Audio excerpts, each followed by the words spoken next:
First, it was Fast and Furious. I think Fast and Furious, already just seeing it on the big screen, that every single person on earth literally saw my car, was something incredible, and we couldn't believe that this was going to be what's actually happening. And it did change a lot, because I was in China when it happened, and we were launching the Lykan in China during the same week of the movie that came out. And if you see, we have a picture. We had 1.6 million people around our stand. 1.6 million people, not a joke. Huh? So they had to shut down the motor show just because people were trying to get next to the Lykan, and you have 20, 30, 40 layers of people, of men. They had to get the police to get them out so we can actually leave in the evening, which was unbelievable. Welcome to Conversations with Loulou. My guest today is an innovator par excellence. Ralph de Baas is the founder and CEO of W Motors, the first manufacturer of high-performance luxury hypercars in the Middle East.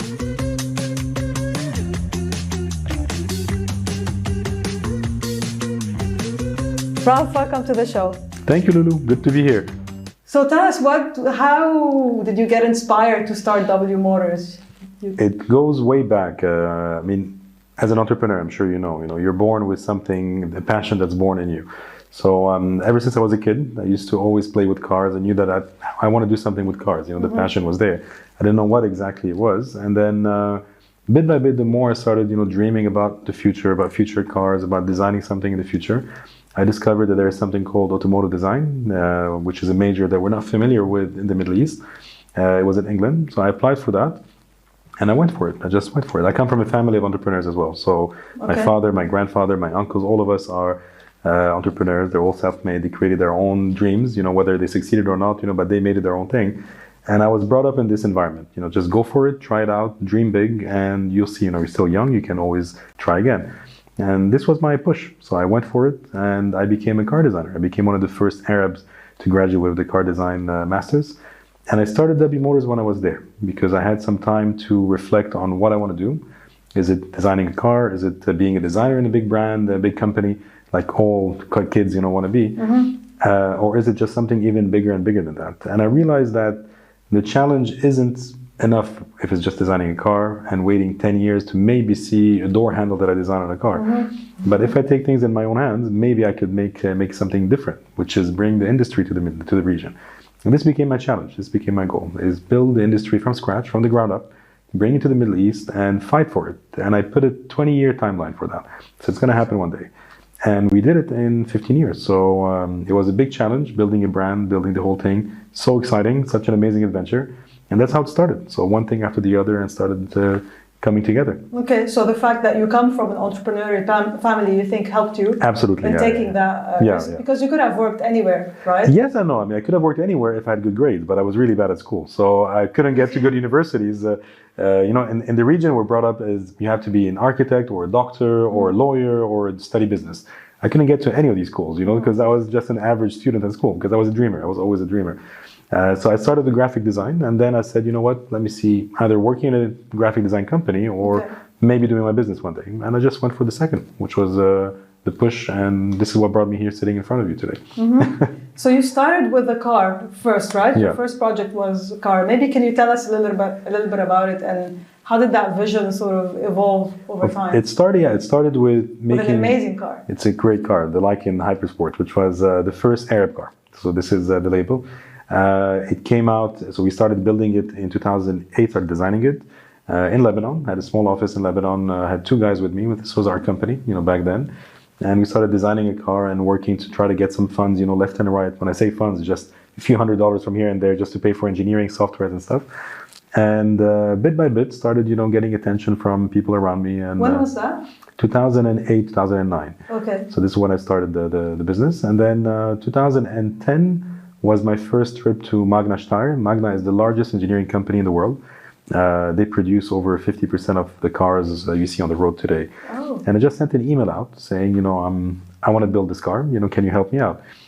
And they replied back 4 days later or 5 days later, saying, oh yeah, we remember you, the crazy kid from the Middle East that came to see us in Geneva in 2005 or 6, that wants to build that car. So next thing you know, I was on a plane all alone, a young kid. I was 21 years old, 20 year old. I had a sketch, I had a business plan that I did myself. And I went to meet the executive of Magna Steyr in Austria, all by myself.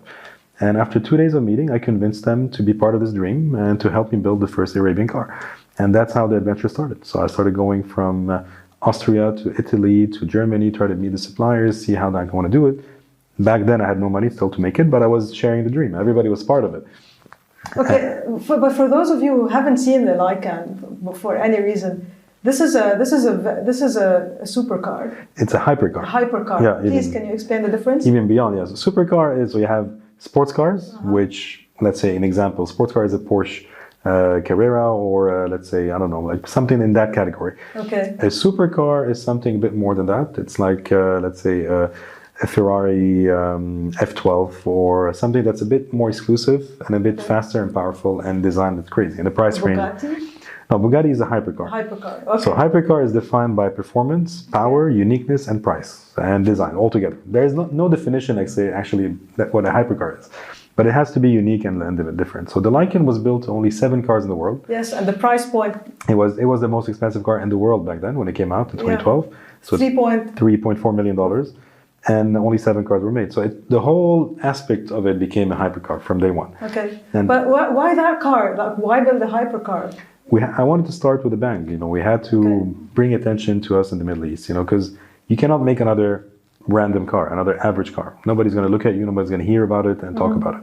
So I wanted to come up with something that people will, focus on. Say, okay, that something's happening in the Middle East, whether it makes sense or not. Putting diamonds in the lights and reverse doors and floating holograms and stuff like that, which is amazing, by the way. But everything about it was unique, from the price to the design to the limited edition, everything.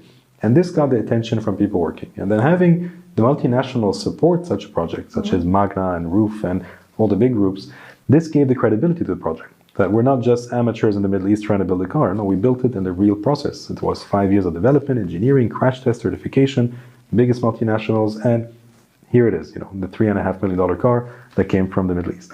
So this was the story, the beginning of it. And then things started evolving from there, So how did that evolve? So the Lykan was the first, and I think the biggest, let's say, stardom for the car was Fast and Furious 7. So this was an unexpected thing, which got us. How did that happen?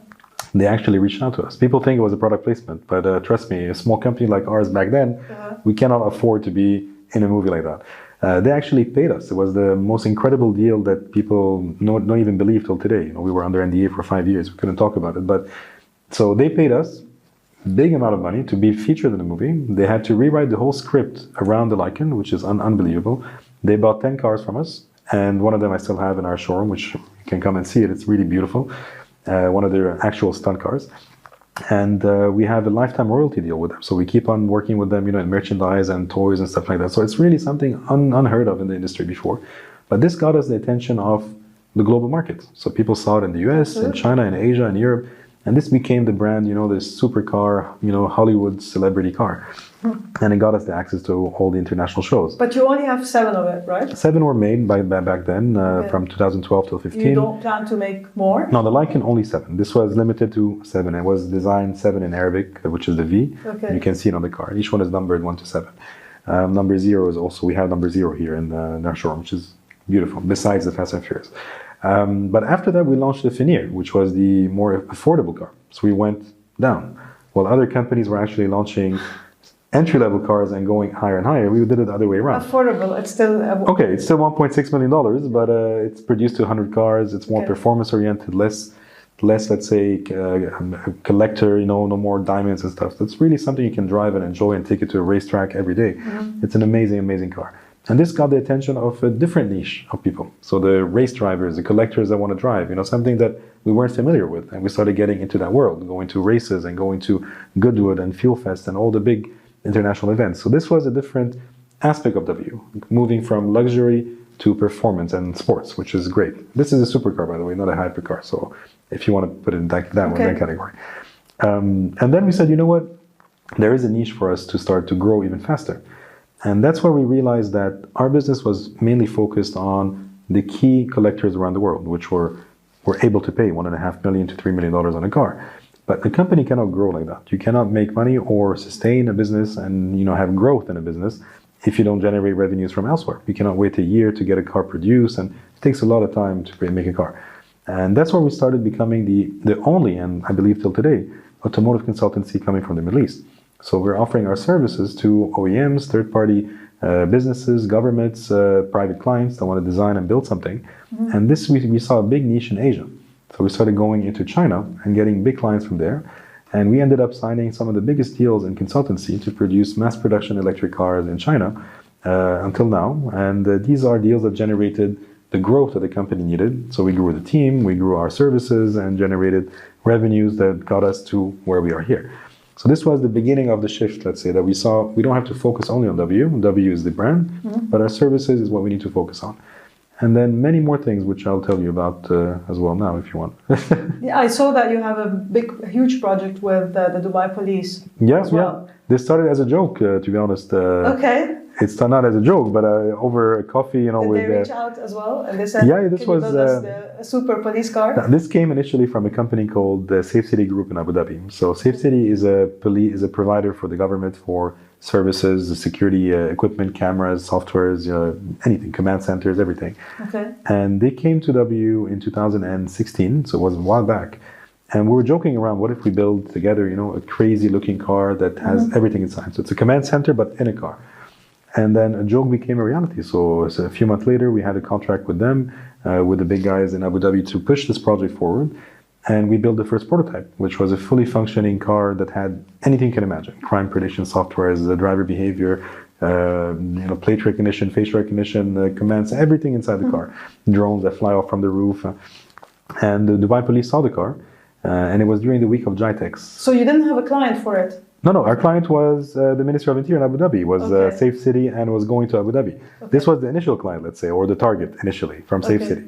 But when we saw that Dubai took it, and they took it to GITEX in 2018, October, supposed to be for a week. So they put the Dubai police livery, they took it there, and then they were supposed to give it back to us so we can go and continue our sales tour, with this car, with the clients that we have in mind.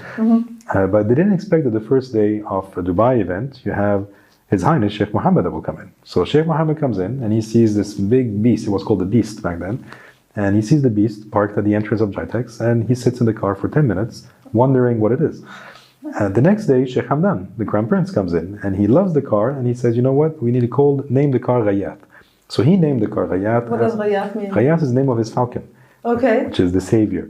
So they named the car Ghayat, and immediately they changed the name to Ghayat. It became a Dubai police project. And the third day, Sheikh Saif, the Minister of Interior, comes in and he sees the car again and he congratulates Dubai police on the initiative to push the Ghayat forward. And that's where we started. We signed with the police, started doing the workshops, development projects. And the car was supposed to be produced in Europe for the first batch and then come back here. But COVID helped us to reshift the whole plan. Okay. Because we couldn't travel, we couldn't develop, we had deadlines, we had contracts to deliver. And we decided last year, during COVID, to shift the manufacturing to Dubai and start building the cars here. And the cars, fantastic. So you're creating a whole new industry. And that's what we did. So the cars that we see on the roads were actually technically the first cars ever built in the history of the UAE. Every single component was built here, locally. So local supply chain, either in-house or within a supply chain that we built and we trained. Labor that we got from the street. They had no experience by building cars before. We just got them, trained them for a few months, and now they're working with us full-time building cars. So it was an incredible experience, going to universities, getting students, getting fresh graduates, people who worked in kitchens, we were working on cars. So we literally changed and shifted the whole way we built cars, and it worked. We delivered the beautiful cars to the police, which are driving on the roads now, and they were proud to say made in UAE for the first time. So you have a specific capacity now that you can produce? Yeah, I mean, now this is a temporary factory we built now, which is where our new HQ. You are building a new one. Yes, the new one is supposed to be ready as well in 2021, beginning of 21. We pushed it till now, so Q3 2022. Okay. So what would be the capacity? Would this build only the Ghayat? No. The new factory is our new HQ, which is massive. It's a beautiful factory that we built. First car factory in the Middle East as well, of that scale. So we're producing 500 cars on a production line of police vehicles, plus you have EVs, autonomous cars, buses, supercars, hypercars, design centers, engineering center. We have a cinema to teach the culture of cars. People can go and learn about the history of cars while they're there. We have 2 restaurants opening, a burger place. We have a showroom, an R&D center. It's an amazing. It's a dream come true. That's what I wanted to build. It's a campus for people to come and explore their passion and start building their projects. Not only for us, but anybody who wants to have something to do with cars, they can come and enjoy it. That's amazing. Yeah. I mean, you can imagine how many people, I mean, did this degree even exist here, car design, in our region? No. Automotive design never existed and still doesn't.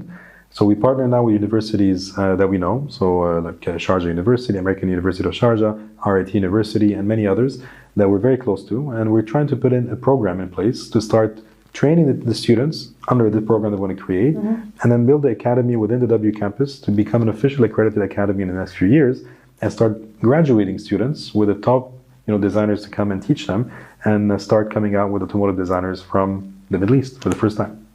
Yeah. Wow. Cool story. That's very impressive. Thank you. So okay, I think a question here. How did you fund all of this? I mean, this is a massive project. It is, yeah. From building the cars initially to branching out into different verticals. I mean, you said the consulting had to pay some of the bills, but can you maybe take us through the initial phases of getting this off the ground? You'll be surprised if I tell you that a 15-year-old company is organically funded since day one. We never got a round into the company, not even A series. So it was really unheard of as a company that grows that much to become where it is and potentially go into the public markets, very soon. But we had, of course, some seed rounds at the beginning. One of them is a friend of mine that joined in the beginning of the company, so in 2011, 2012. Still a shareholder in the company, so he helped create, let's say, a seed fund. Okay. Then it was the family that helped a bit, and the business that we created just to generate. And then from 2017 onwards, the company was self-funded, with cash positive and creating and profitable from day one, from 17, which is amazing. So we're reinvesting our own funds into the company to grow where it is. The factory is built by our own funds, imagine. So we didn't even get a loan from the bank to build a car factory. So this is unheard of, having a car company that has zero loans and zero leverage with the banks. So this is something that's quite amazing. Now, the reality of things, if you look at it, in details, in 2013, we did have a very small round with a Lebanese bank, which is also having, the support from a Lebanese private bank to invest in W Motors as a fiduciary for 4 years, which we bought back in 2017. It was also unheard of to see somebody support a company like that. Was that part of the 331 circular? No. It was FFA private bank back then. They had the fiduciary rounds. And it was good to have the support of a bank like that. Now the amounts that we're looking are very different than what we had before. But it's good to see that there were these small support that came in. And then we grew to where we are. Because, I mean, when you think about automotive companies, I used to work for Daimler Chrysler when I first started my career here. Yeah, really? Okay. Yeah. So I've driven Unimog. Do you know Unimogs? Those big trucks? Oh, you're kidding? Oh, wow. Okay. Yeah. So, so when you think about automotive companies, you think about massive companies, R&D, manufacturing, production, all of that. So it's really fascinating what you've built. Thank you. Without the hundreds of millions of dollars. Yeah, I mean, no, we didn't say we didn't spend this much. We did maybe, but it wasn't. I mean, the story is really, and I'm really proud, to know that we really calculated everything we're doing, and we never went into something which we knew we couldn't do. So every time we're announcing something, because we knew we could cover it and fund it and take it to the next level. But there's so much happening now at this stage in the company that we needed to find, a different way. So it's impossible. So you focused on profitability, though, from the beginning. Profitability because our volumes are small, and that's the reason why we succeeded in doing that. We didn't produce 1 million cars to start making profits. We made 7 cars, then we made 20 cars here, then we made 50 cars there. Started adding up bit by bit to reaching to where we are. But last year, 2021, we did a convertible bond in Vienna, which we listed in Vienna. And this was the first time also that a private company from Dubai lists a convertible bond in the public market in Europe. This was also. And how much did you raise? So it's a $50 million bond that we did. We didn't. 15, 1-5. No, 50 or 50. 50. We got Julius Baer that invested from their own books in Zurich right away, and it was also a nice stamp to the company to say Swiss banks, also validating projects in the Middle East and supporting us for growth. So this is where now at this level we're trying to get the funds bit by bit to reach it to where it should be. What do you think about the new companies that are, especially the electric vehicle companies that are coming up, like Rivian, for example, raising? I love it. So I mean, but they're raising like massive amounts of money. It's not about raising. It's about there's a SPAC hype that's happening in the past. I don't know if you're familiar with the SPACs. Yes. So it's been happening for decades, by the way, and the hype happened during COVID. You know that. So all the companies were jumping on the occasion to try to get access to capital quickly. Yes. But yet they're still putting some crazy valuations because they're looking at projections that are uncertain. And if you look at most of the companies that went public, especially in the EV sector, they had no products. They had a team, they had an R&D team, they had a prototype, and they said, maybe in 2026, we will sell 100,000 cars, and the money we're going to raise is going to help us build the car. Everybody's clapping. They look at their multiples in 2026. You're worth $50 billion. Everybody's saying, yeah, great. And they go, they ring the bell. And they cash in billions of dollars. Yes. Now, this is great today, but wait 4 or 5 years. If they don't deliver a product, sustainable. It will go down. I mean, if they don't deliver a product as a company, the stocks will go down, everybody. So now people realize that this is happening. And the SEC is putting a lot of focus on, wait a second, don't look at 5-year projection. Let's look at what's happening. SEC is looking at regulating SPACs. And it's going to happen. It's going to happen this year. I think a lot of them have gone south. And the reason is now they're looking at actuals and near future projection, which things that are tangible, no longer intangible. And now this gives a bigger security for companies like us, which are 15-year-old. We have products, we have sales, we have contracts, we have guaranteed projection because we know where we're heading and we have contracts in hand. So people want to see companies, I'm not saying we're the perfect scenario, but like W Motors that have shown a track record that they can make it. We saw the example of Anrami, we saw Swivel that went as well a few days ago. Yes. So these are examples that are real, that are tangible, that have revenues.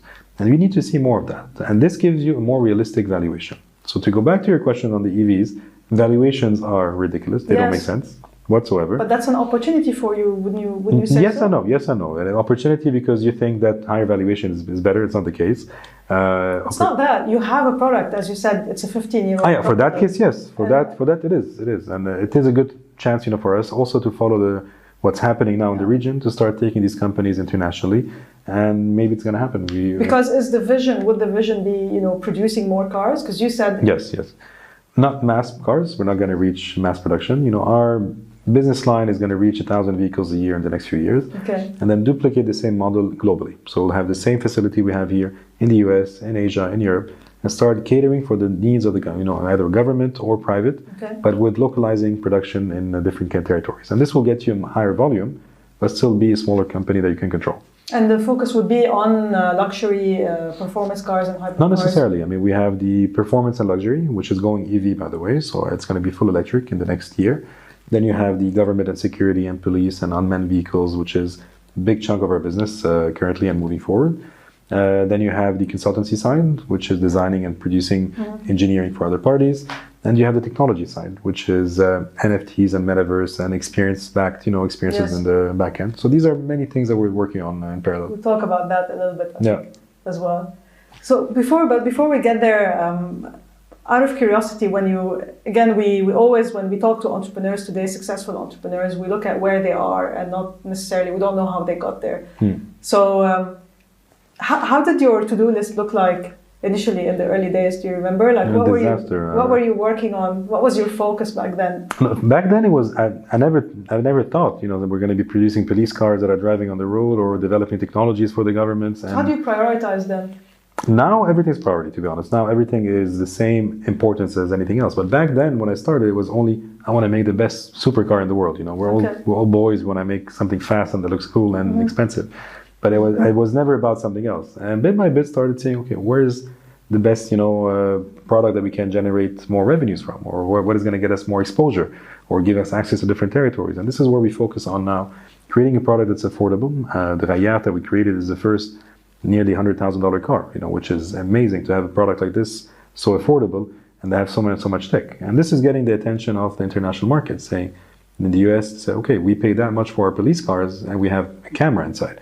You guys are giving me endless lists of technologies for similar pricing. Now I'm interested to look at this company. So this is what we need to focus on in our to-do list. But can you sustain that demand basically if you do win a big contract? Listen, if demand comes, that's a problem you need to. We will face it once it comes. But still, our volumes are not. We're not talking tens and tens of thousands. So even if demand comes, you're still going to be able to manage to deliver either from here or from different facilities you can set up very quickly. And today, how does your to-do list look like as the CEO of the company? What are your kind of main focus areas? I think it's a bit difficult to say, because you have government deals happening at the same time. So we have to make sure that the deal goes through, in the best possible way. Then you have to produce the cars, you have to follow up on the production of the cars. You have the technology partners, you have the supercars that we produce still in Italy and here. That I still have to overlook. And then you have the technology part, which has to be set up in a proper way. We have the factory under construction that I have to overlook every day. I go 5 times a day to the site to make sure everything is on track. The machines that you have to order. And we have the financial part of the business, which is taking a big chunk of our time now, as we're doing a lot of financial restructuring as well for the next 6 months, which needs to be handled. So my schedule, when I say is pretty, I'm not saying it's busy, I'm just saying it's a bit everywhere. So I try to make sure I can cover everything as much as possible, yeah. So if you had to distill, basically, if you had to look at your experience over the past 15 years and think about some of the most pivotal moments for your company, what were they? There were many, many moments that you think, okay, this had to happen for that other thing to happen. Yeah. And everything ends up being a chain, I mean, it's a butterfly effect, You can't say that this was a pivotal moment that led me to that. Maybe something else would have led me to something else. I think something that happened and you said, okay, this is going to change things. Well, first it was Fast and Furious. I think Fast and Furious, already just seeing it on the big screen, that every single person on earth literally saw my car, was something incredible, and we couldn't believe that this was going to be what's actually happening. And it did change a lot, because I was in China when it happened, and we were launching the Lykan in China during the same week of the movie that came out. And if you see, we have a picture. We had 1.6 million people around our stand, 1.6 million people, not a joke. So they had to shut down the motor show just because people were trying to get next to the Lykan, and you have 20, 30, 40 layers of people, of men, that had to get the police to get them out so we can actually leave in the evening, which was unbelievable. Wow. So this was a point where I saw, okay, maybe something is happening and we're doing something right, over here.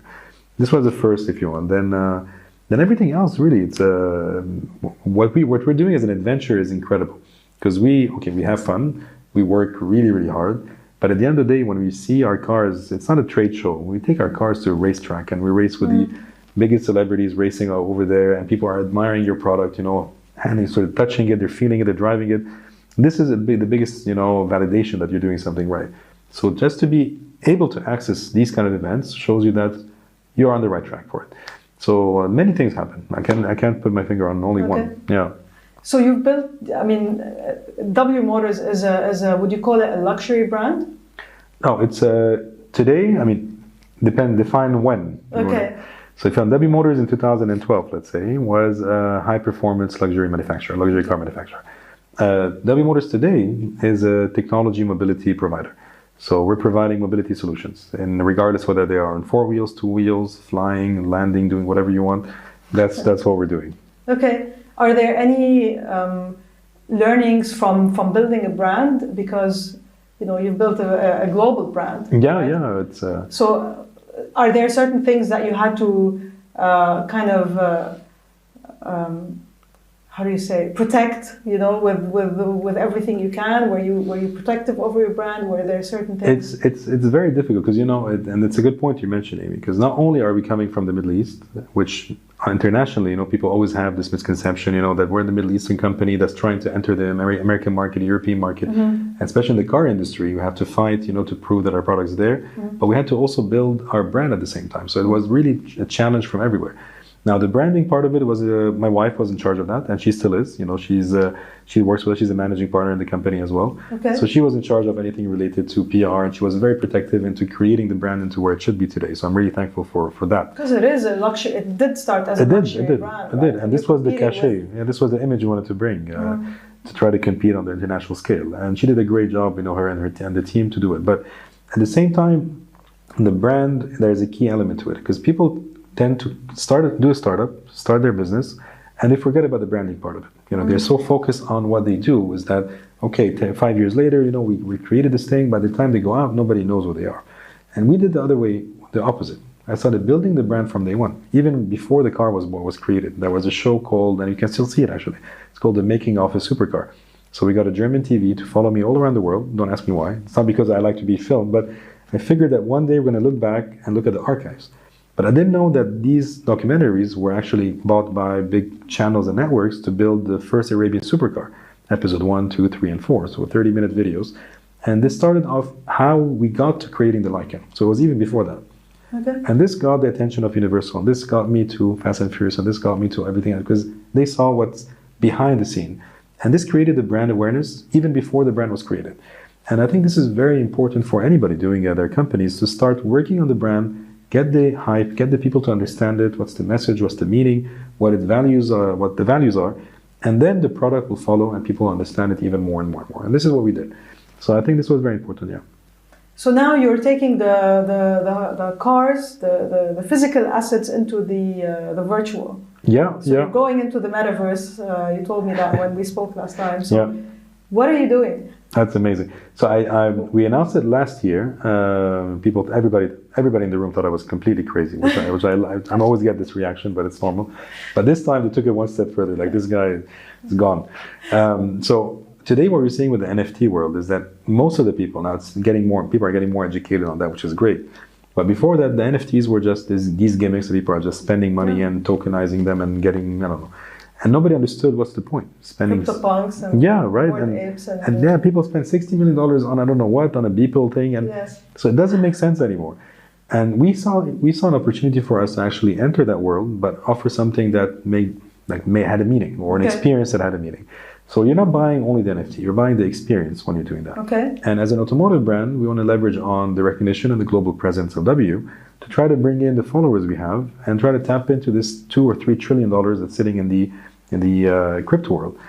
And we created the X Packs, the Experience Pack 1, the Experience Pack 2 or 3. Okay. So the X Packs is when you go to our website or you go to buy a car in our dealership or in our showroom, you can either buy the real cars, so the real W Motors cars, where you can customize, you build. How can you buy them? Are they all sold? No, the Feniers, you mean? Yes. How many Feniers do you have? No, Fenier is still in production for the next 3 years. Fenier will produce so only the Lykan. The Lykan is gone. Yeah, no. Fenier is currently in production. The Aquila is coming, or the WM03 code name. Sorry, it's coming out next year, and many other cars coming. So you can customize them, you can buy them, and you can drive them home. The X-Pack 2, or sorry, the W Motors 2, W2, is where you can actually enter the virtual world. So you go into the X-Packs and you have a selection of endless designs that you can choose from. So you create your own car? You don't create. Our designers are actually feeding the section with the cars every week. And the cars are different performance, different designs, different specs, different pricing, different whatever it is. And you choose one, you buy it as an NFT, and you buy this car. You become the owner of that design. You're the only one in the world that owns that design. And then what you do with it, you plug it in your virtual garage, which is a VR garage, and you start building your collection of cars in the virtual world.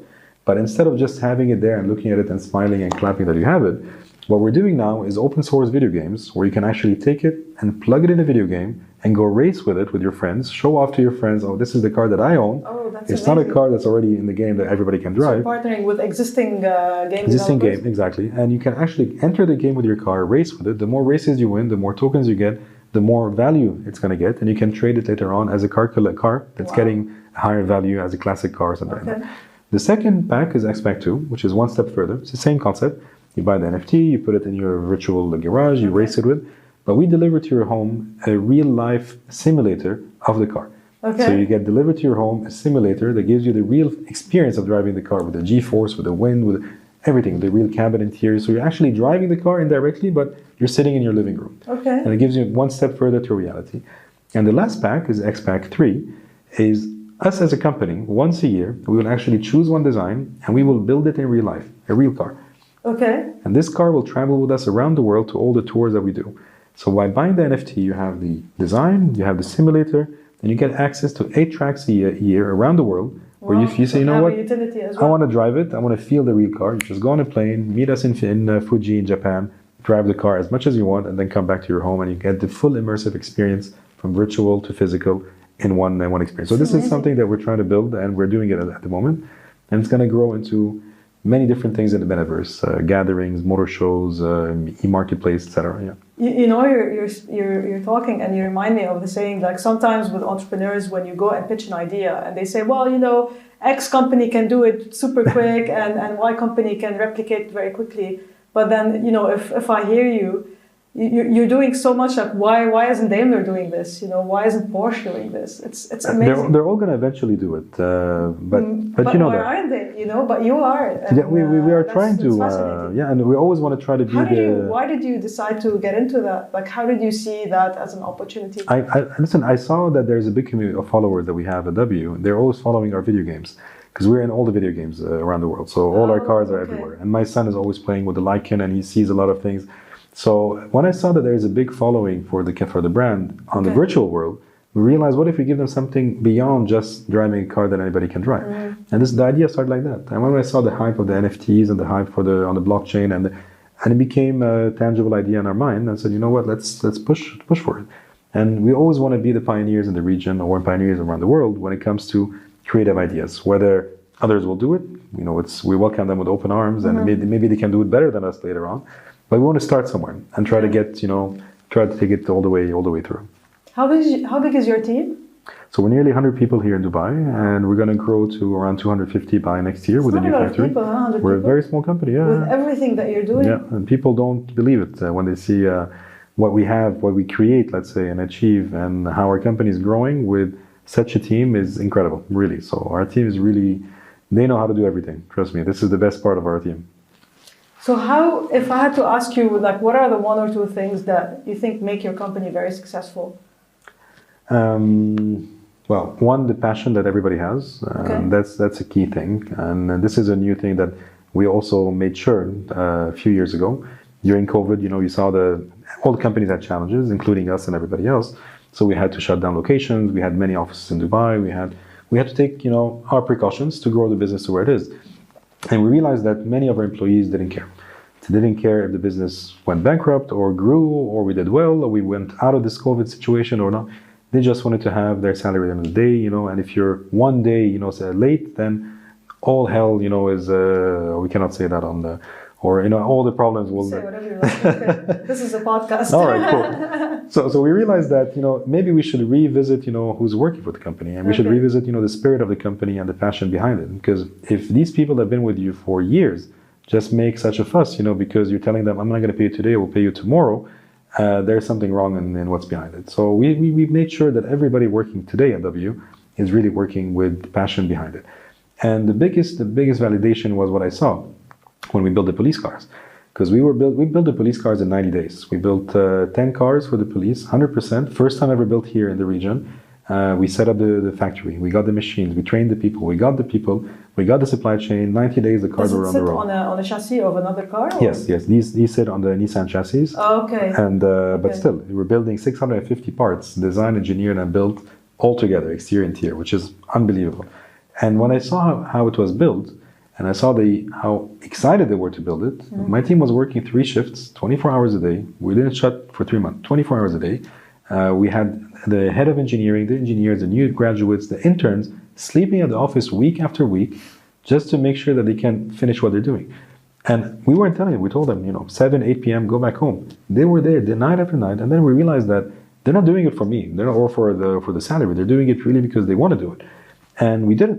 And just getting this kind of environment and this kind of thrive and push is unreal. And I think we are in a rare position as a company to have such people working with us. And this is the key thing for the company's success. Okay, and you said your wife works with you. She's a partner in the company. She's a managing partner. That's great. She's amazing. And I cannot do it without her, honestly. So you make it work. Listen, you know, there's different opinions about like. It's not easy. No, of course. It wasn't easy at the beginning. Let's say, you know, not because of her or me, because we were in different locations where we were more in an office location in Business Bay, one of our offices, or in JLT before, where it was a bit of a mix. So we were seeing each other a lot, you know, and it was who takes a decision on what. And which is normal in every single company. But once we made sure that the company grew a bit more, and then we moved to much bigger locations where it was separate. She was in charge of her department, which is making sure that everything runs smooth, you know, operations and HR and marketing. I was traveling a lot. I used to travel every day. That was 360 flights a year before COVID. Wow. So it was unbelievable, the lifestyle I had. So I used to see her when I could, but I knew the company was in good hands with her here. So it was a good way to get the trust as well to build and to have our distance indirectly from work, but still be close at home. Now we have this beautiful relationship at work, you know, and she knows this is what she does, and then I don't even get involved at all. I don't even ask what happens there because I know she's doing it the right way. Yeah, I personally think it's great to work with a spouse. Yeah, it's amazing. Because it's someone that you supposedly trust. You can trust, yeah. Yeah. So this is something we love. And my son has a new office now in our new factory. Okay. He's 6-year-old, so he asked for an office. So we built an office for him. So they're going to be my wife has her office, I have my office, and my son will have his office to start creating his dreams from a young age. So he wants to design his cars and build his cars. And he asked for an office with a 3D printer. And we're going to make sure to have it ready for him. Otherwise, I don't know what's going to happen. Well, you are designing for the next generation. Yeah, right? he has to be part of it, of course. That's great. Yeah. So a few more questions, I think, before we wrap up. Do you have any advice for entrepreneurs in general about, you know, taking a road and being successful, hopefully? Don't do it. No, I'm kidding. Don't do it. No, I'm kidding. It's listen, if you ask me, for instance, would I do it again? I don't know if I would say yes or no. You know, because it's such a difficult journey, you know, to keep on fighting. But I would not do it. You know, I would not change anything. You know, if I was going to do it again, I would not change anything in my journey, even though you had the ups and downs and difficult parts. This is what you need to grow as an individual, as a person, and as a business as well. You cannot just have success and clap hands and be smiling. You need to face the difficult times, you know, to be able to appreciate the better times that come after, even if they're small better times, but at least you say, okay, now I see something happening. But never give up. I think that's the key thing that all entrepreneurs always listen and hear and always say.